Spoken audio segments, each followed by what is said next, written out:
Vox Box Star Wars Comic Book Podcast, Episode 12. Yo ho, a space pirate's life for me. What is thy bidding, my master? There is great disturbance in the port. The Vox Box Star Wars Podcast, your source for Star Wars comics, news, and more. And now your host, Michael Corley. Welcome to Vox Box Star Wars Comic Book Podcast. I'm your host, Michael Corley. Thank you so much for listening today. Today we are covering Star Wars number 12. It is titled Doom World. We open with Luke Skywalker with his two droids, C-3PO and R2. All of them have crashed on a world named Drexel. A giant water creature, a dragon-like creature, has been attacking their ship. They were barely able to escape in the escape pod when another creature appeared. This one has a humanoid rider on it, and it seems to have some control over these creatures. It gestures with its stick, and the first water dragon begins to push his somewhat sinking ship away. Luke makes the deduction that they are probably taking it for salvage. Luke, looking in the distance, sees speeders, very similar to the land speeders he had used on Tatooine, but these are designed to ride on water. The riders on the speeders begin attacking the two water dragons and the humanoid that is on top of one. The humanoid gives a signal, and both of the water dragons dive under the water. Suddenly, one of them pops up and knocks one of the speeders away. The others begin to fire blasters at him. And that's when the second water dragon comes out of the water to attack them. The splash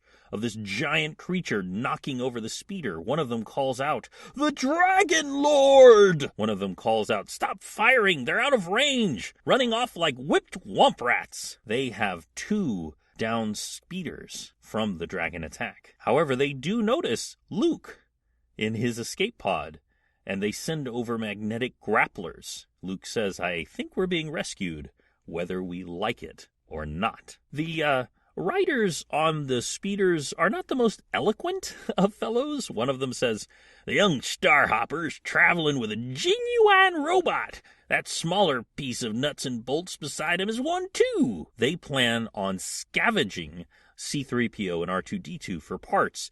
Luke, of course, has no intention of letting them do that. The scavenger pulls out a hammer-like weapon and is advancing on Luke. Luke says, now wait a minute. I said wait! And he pulls out his lightsaber, bringing it through the air to make him stop. Luke, even though he doesn't mean to, gets a thrill at them recognizing it as the weapon of a Jedi, the weapon of his mentor, Obi-Wan, and of his father, who was also a Jedi Knight. He's remembering Obi-Wan's voice, saying, "Try to divorce your actions from conscious control. Stretch out with your feelings." He's beginning to understand the first steps at using a lightsaber against an opponent. He's still badly outnumbered, however, and R2 decides to help out by letting lubricant slip across the deck, which of course makes the pirates slip. Luke has had enough of this. He leaps forward and holds his lightsaber to the controls and says if they don't back off, he'll use it to fuse the controls into a molten lump. Luke overheard them mentioning a governor, a leader of sort, and he tells them to take him to their leader.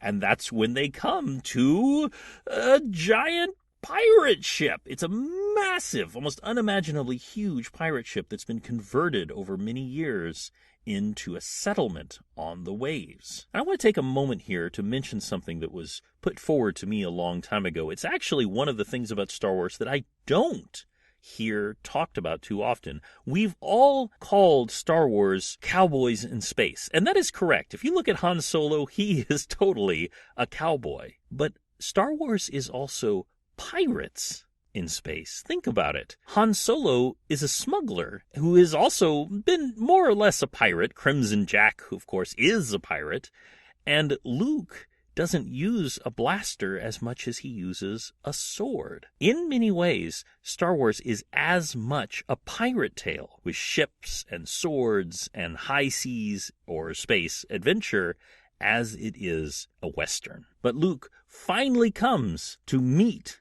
the governor. That is Governor Quarg. He wants to have words with Luke, and that means it's time for... Dramatic reenactment. There's far more to being a Jedi than that. Or so my father always insisted. He likened them to warrior priests, or wizards. But of course he hated and feared them too. I'm not a fool like father, my rude young friend. But you've spurred my curiosity enough to hear you out. Of course, if I don't like what I hear, you'll be the first one hanged. Guards, bring him and his metallic friends with us. That incredible recording of Governor Quarg was done by Tim McMahon. He's from the Expanded Fandomverse podcast, the only Star Wars podcast that's about you, the Star Wars fan. I should mention that they were kind enough to interview me. You can find that interview at theexpandedfandomverse.com. Thanks, Tim. Luke is kind of a pseudo-prisoner, though of course they aren't willing to outright attack him, and for the time being they are not going to salvage his robots. Luke is thinking to himself how much he wishes Han Solo was here, and that he had Han's gift of gab, or at least his self-confidence.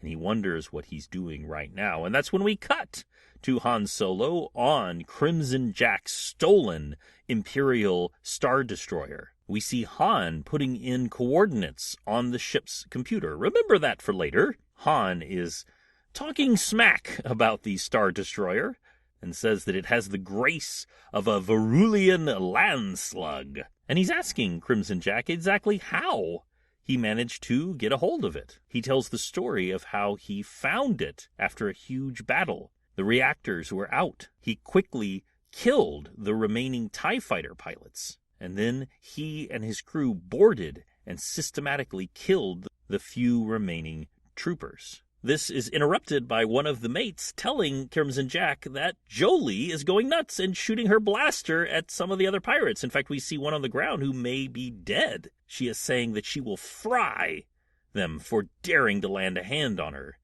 And one of the pirates is saying, well, you were just talking about kissing, so we were just going to oblige. Crimson Jack leaps forward and knocks the gun from her hand. She blames her outbursts on Princess Leia and her getting her thinking about, and Han says, about what, Jolee? And she turns and slaps Han, saying, about how well you kiss, you Corellian clown.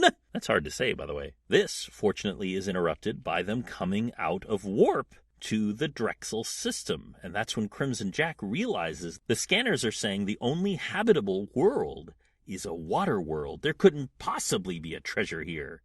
Crimson Jack pulls out his gun, as does Jolee, and he says, well, Solo, I'm waiting to hear about this, but not very long. Han Solo says, hey, Jack, everything's okay. Just get the princess up here, and I'll prove it to you. Or die trying. And that ends Star Wars number 12. We are getting full-on pirate, people. I want to mention that the very kind people at the Expanded Fandomverse, that's Tim and Jason specifically, they also have another host, but unfortunately he was unable to be on that day. They interviewed me about this podcast, and they said some very kind things. If you go to the Expanded Fandomverse and look for my interview, I think you'll find it's a very fun time. Those guys are awesome, and particularly the reason I recommend them is not just that they interviewed me, but they often cover the comic book universe of Star Wars, which of course is my particular passion. You guys have a wonderful day, and I will talk to you soon. No! You failed, Your Highness. I am a Jedi, like my father before me. So be it, Jedi. Thank you for listening to the Vox Box Star Wars podcast. Give us a review on iTunes to help more Star Wars fans find the show. Have a great day, and may the Force be with you. Hello, this is Tim McMahon from the Expanded Fandomverse podcast, reading the part of Governor Quarg. This is Star Wars issue number 12. For 12.